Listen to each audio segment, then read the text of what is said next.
ಒಂದು ಈ ಒಂದು ಸಂದರ್ಭದಲ್ಲಿ ಸಾಂಸ್ಕೃತಿಕ ಕಾರ್ಯಕ್ರಮಗಳನ್ನ ಮಾಡಬೇಕು ಅಂತ ತೀರ್ಮಾನ ಮಾಡಿದ್ದೀವಿ. ನಮ್ಮ ತಾಲೂಕಿನಲ್ಲೂ ಕೂಡ ಒಂದು ಬೊಂಬೆನಾಡು ಉತ್ಸವ ಗಂಗರ ಹೆಸರಿನಲ್ಲಿ ಮಾಡಬೇಕು. ಇದು ಹಿಂದೆ ಗಂಗರ ರಾಜಧಾನಿ ಆಗಿತ್ತು. ಅದಕ್ಕೆ ಇವತ್ತು 3 ಗಂಟೆಗೆ ಎಲ್ಲ ನಮ್ಮ ಪಕ್ಷದ ಮುಖಂಡರುಗಳ ಸಭೆ ಕರೆದಿದ್ದೀವಿ. ಅಲ್ಲಿ ಇವತ್ತು ಚರ್ಚೆ ಮಾಡಿ ರೂಪರೇಷೆಗಳನ್ನು ಮಾಡ್ತೀವಿ. ಸರ್, ಈಗ ನೀವು ನೋಡ್ತಾ ಇದ್ದೀರಿ ಸರ್, ಮೊನ್ನೆ CM ಅವ್ರನ್ನ ಭೇಟಿಯಾದ್ರಿ, DCM ಅವ್ರನ್ನ ಭೇಟಿಯಾದ್ರಿ, ಪಟ್ಟದಾಟ ಜೋರಾಗಿ ನಡೀತಾ ಇದೆ ಸರ್. ಅಲ್ರಿ, CM ನಮ್ಮವರು, DCM ನಮ್ಮವರು. ನಾನು ಮುಖ್ಯಮಂತ್ರಿಗಳ ಹತ್ರ ಕೆಲಸ ಇತ್ತು, ನಮ್ಮ ಕೋಆಪರೇಟಿವ್ ವಿಚಾರದಲ್ಲಿ ಹೋಗಿದ್ದೆ. ಇವತ್ತು ಈಗಲೂ ಮುಖ್ಯಮಂತ್ರಿ ಹತ್ರ ಮಾತಾಡ್ಕೊಂಡು ಬಂದೆ. ಅದು ಆಗಬೇಕು ಸರ್ ಇವತ್ತು ಅಂತೇಳಿ.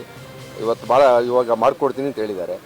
ಮತ್ತು DCM ಇಲ್ಲಿಯವರು, ಇದೇ ಜಿಲ್ಲೆಯವರು, ನಮ್ಮವರು, ಅವ್ರ ಹತ್ರನೂ ಈ ಜಿಲ್ಲೆಗೆ ಸಂಬಂಧಪಟ್ಟಂತೆ ನೀರಾವರಿ ಸಂಬಂಧಪಟ್ಟಂತೆ ಕೆಲಸ ಕಾರ್ಯ ಇರುತ್ತೆ. ನಮ್ಮ ಇಬ್ಬರ ಹತ್ರನೂ ಹೋಗ್ತಾ ಬರ್ತಾ ಇರ್ತೀವಿ ಕೆಲಸ ಅಭಿವೃದ್ಧಿ ದೃಷ್ಟಿಯಿಂದ. ಬೇರೆ ರಾಜಕೀಯ ನನಗೆ ಗೊತ್ತಿಲ್ಲ. ಹೌದು,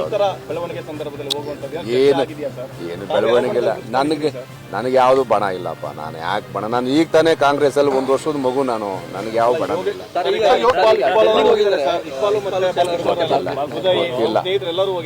ಗೊತ್ತಿಲ್ಲ ನನಗೇನು ಅದ್ರ ಬಗ್ಗೆ ಮಾಹಿತಿ ಇಲ್ಲ. ನಾನು ಈಗ ಕಾಂಗ್ರೆಸ್ ಪಕ್ಷದಲ್ಲಿ 1 ವರ್ಷ ಆಯ್ತು. ನಾನೀಗ ಶಾಸಕನಾಗಿ ನಾನು ಕೆಲಸ ಕಾರ್ಯ ಮಾಡೋಕ್ಕೆ ಬಾಲಕೃಷ್ಣ ಅವ್ರು ಸೀನಿಯರ್. ಯಾಕೆ ನಮ್ಮನ್ನು ಕಾಂಟ್ರವರ್ಸಿ ಮಾಡ್ತೀರಿ? ನಿಮ್ಮ ಜಿಲ್ಲೆಯವ್ರಿಗೆ ಅವಕಾಶ ಬೇಕು ಅಂತ ಎಲ್ಲ ಮಾತಾಡ್ತಿದ್ದಾರೆ ಸರ್. ನಿಮ್ಮ ಅಭಿಪ್ರಾಯ? ಒಕ್ಕಿದ ಹೈಕಮಾಂಡ್ ತೀರ್ಮಾನ ಮಾಡುತ್ತಾರೆ. ಅದೆಲ್ಲ ನಾವು ನಿನ್ನೆ ನಮ್ಮ ರಾಷ್ಟ್ರೀಯ ಅಧ್ಯಕ್ಷರು ಖರ್ಗೆ ಅವರು ಮಾತಾಡಿದ್ದಾರೆ, ಎಲ್ಲರೂ ಹೇಳಿದ್ದಾರೆ. ಹಂಗಾಗಿ ನಾನು ಒಂದು ಸೀನಿಯರ್ ಆಗಿದ್ದೀನಿ, ಒಂದು 5 ಸಾರಿ ಗೆದ್ದಿದ್ದೀನಿ. ನಾನು ಯಾಕೆ ಸುಮ್ಮನೆ ನನ್ನ ಚರ್ಚೆ ವಸ್ತು ಯಾಕೆ ಮಾಡ್ತೀನಿ? ನನಗೀಗ ರಾಜಕೀಯವಾಗಿ ಎಷ್ಟು ಅನುಭವ ಬಂದಿದೆ, ಒಂಚೂರು ಪ್ರಬುದ್ಧತೆ ಇದೆ. ನನ್ನ ಪಾಡು ನಾನು ಬಿಟ್ಬಿಡಿ. ನನ್ನನ್ನು ಯಾಕೆ ಅನುಭವದಲ್ಲಿ ಸರ್ ಈಗಿನ ಬೆಳವಣಿಗೆ ನೋಡಿದ್ರೆ ಏನಾಗ್ಬೋದು ಅಂತ ಅನಿಸ್ತಾ ಇದೆ. ಈಗ ಮಾಧ್ಯಮದವರೇ ಎಲ್ಲ ತೀರ್ಮಾನ ಮಾಡ್ತಾ ಇದ್ದೀರಿ. ನೀವೇ ನಿಮ್ಗೆ ಹೆಂಗ್ ಬೇಕು ಬೆಳವಣಿಗೆ ಬೆಳೆಸ್ಕೊತಾ ಇದ್ದೀರಿ. ಹಂಗಾಗಿ ನಮ್ದು ಅಭಿಪ್ರಾಯ ಇಲ್ಲಿ ಏನಿಲ್ಲ. ಏನು ಪಕ್ಷದ ವರಿಷ್ಠರು ಕರೆದ ಅಭಿಪ್ರಾಯ ಕೇಳಿದಾಗ ಹೇಳ್ಬೋದು ಅಷ್ಟೇ.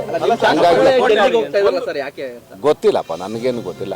ಅದೇ ಈಗ ಬಾಲಕೃಷ್ಣ ಅವರು ಮಂತ್ರಿ ಆಗಬೇಕು ಅಂತ ಹೇಳಿ ನಾವು ಕೂಡ ಅವ್ರಿಗೆ ನಮ್ಮ ಜಿಲ್ಲೆಯಿಂದ ಕೊಟ್ಟರೆ ಬಾಲಕೃಷ್ಣ ಅವರು ಮಂತ್ರಿ ಕೊಡಬೇಕು ಅಂತ ಹೇಳ್ತಾ ಇದೀವಿ. ಆ ಬಹುಶಃ ಆ ದೃಷ್ಟಿಗೆ ಹೋಗಿರ್ಬೇಕು ಅವರು. ಚರ್ಚೆ ಆಗಿತ್ತು ನಮ್ಗೆ ಗೊತ್ತಿಲ್ಲ, ಎಲ್ಲ ದೊಡ್ಡವ್ರ ವಿಚಾರ.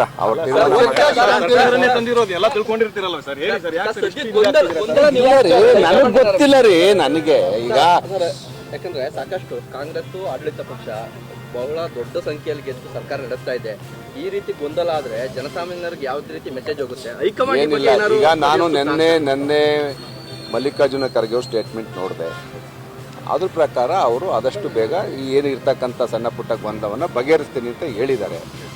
ಬಗೆಹರಿಸ್ತಾರೆ. ಎಲ್ಲ ಪಕ್ಷದಲ್ಲೂ ಎಲ್ಲ ಸರ್ಕಾರದಲ್ಲೂ ಈ ಥರ ಗೊಂದಲ ಇದ್ದೇ ಇರುತ್ತೆ ರೀ. ನಾನು ನೋಡಿದ್ದೀನಿ, ಭಾಳ ಸರ್ಕಾರಗಳಲ್ಲಿ ಇರುತ್ತೆ ಸಣ್ಣ ಪುಟ್ಟ. ನನಗೆ ಇದನ್ನೇನು ದೊಡ್ಡದು ಮಾಡೋ ಅವಶ್ಯಕತೆ ಇಲ್ಲ ಅಂತ ಬಣದಲ್ಲಿ ಗುರುತಿಸಿಕೊಂಡಂತ ಶಾಸಕರುಗಳು ಸರ್ ಒಂದು ಹೇಳ್ತಿರುವಂತದ್ದು ಸರ್, ಅಧಿಕಾರವನ್ನ ತಂದಿದ್ದಾರೆ, 2 ವರ್ಷ ಅಧಿಕಾರ ಹಂಚಿಕೆ ಆಗಿತ್ತು, ಹಾಗಾಗಿ ಅವ್ರಿಗೆ CM ಸ್ಥಾನ ಬಿಟ್ಕೊಡ್ಬೇಕು ಅನ್ನೋದನ್ನ ಕೂಡ ಕೇಳ್ತಾ ಇದ್ದಾರೆ ಸರ್, ಒತ್ತಾಯ ಮಾಡ್ತಾರೆ. ಇದು ನೀವು ಹೇಗೆ ನೋಡ್ತೀರಿ? ನೀವೇನು ಒತ್ತಾಯ ಮಾಡ್ತೀರಿ ಸರ್? ಪಕ್ಷ ಏನು ನೋಡ್ರಿ, ನಾವು ಏನೇ ಅಭಿಪ್ರಾಯ ಹೇಳಿದ್ರು ಮಾಧ್ಯಮದ ಮುಂದೆ ಹೇಳೋಕ್ಕಾಗಲ್ಲ. ಪಕ್ಷ ಏನು ನಿರ್ಣಯ ತಗೊಳುತ್ತೆ ಅದಕ್ಕೆ ಬದ್ಧವಾಗಿ ಕೆಲಸ ಮಾಡ್ಕೊಂಡು ಹೋಗ್ಬೇಕಾಗುತ್ತೆ. ಪಕ್ಷದ ವೇದಿಕೆ ಕರೆದೇ ಇಲ್ವಲ್ಲ, ಯಾರು ಮಾತಾಡಿಲ್ಲ. ಪಕ್ಷದ ಅಲ್ಲಿಗೆ ಹೇಳಿಲ್ವೇನ್ರಿ? ಈಗ ರಾಷ್ಟ್ರೀಯ ಅಧ್ಯಕ್ಷರು ಹೇಳಿದಾರಲ್ಲ, ಅಂತ ಏನು ಸಣ್ಣ ಪುಟ್ಟ ಏನು ಈ ಥರ ಗೊಂದಲ ಬಗೆಹರಿಸ್ತೀವಿ ಅಂತೇಳಿ ಸ್ವಲ್ಪ ಸಮಾಧಾನವಾಗಿರ್ಬೇಕು. ನೀವೇ ಅರ್ಜೆಂಟ್ ಮಾಡಿದ್ರೆ ಹೆಂಗೆ?